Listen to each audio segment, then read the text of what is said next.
সন্ত্রাসকারীকে কোথাও ঠাঁই দেয় নাই।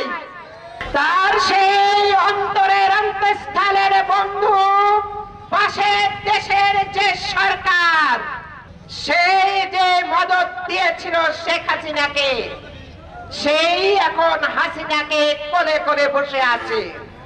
সারা বিশ্বে কোথাও ঠাঁই নাই। তাই আমরা বলতে চাই, শেখ মুজিব 4 বছর ক্ষমতায় ছিল, আমাদের জিয়াউর রহমানও 3.5 বছর ক্ষমতায় ছিল। আপনারা শেখ মুজিবের প্রেক্ষাপটটা দেখেন। শেখ মুজিবের আমলে 15 লক্ষ লোক দুর্ভিক্ষে মারা গিয়েছিল। আর জিয়াউর রহমানের আমলে একাধিক কারখানা হয়েছে, সংবাদপত্রের স্বাধীনতা ফিরে দিয়েছিল এবং তিনি সার্ক গঠন করেছিল, এন্টি ফারাক্কার প্রস্তুতি নিয়েছিল, এই গার্মেন্টস প্রতিষ্ঠা করেছিল, মহিলা এবং মুক্তিযোদ্ধা মন্ত্রণালয় গঠন করে দিয়েছিল। আজকে আপনারা তুলনা করলেই বুঝতে পারবেন কে দেশপ্রেমিক আর কে এদেশের ক্ষতিকারক।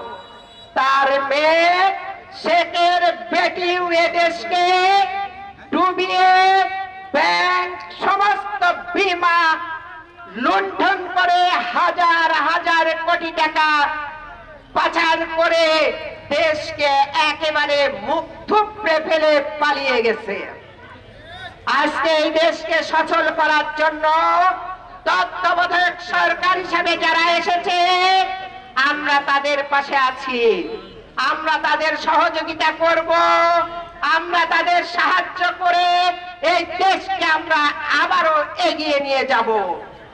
তাই আমি বলতে চাই, বিএনপির নামধারী, বিএনপির নাম করে যারা লুটপাট করছে, যারা চাঁদাবাজি করছে, যারা ঘাট দখল করছে, বাড়িঘর জ্বালাচ্ছে, মানুষকে নির্যাতন করছে, দোকান বন্ধ করে আবার টাকার বিনিময়ে দোকান খুলছে, তাদের জন্য সাবধান, হুঁশিয়ার।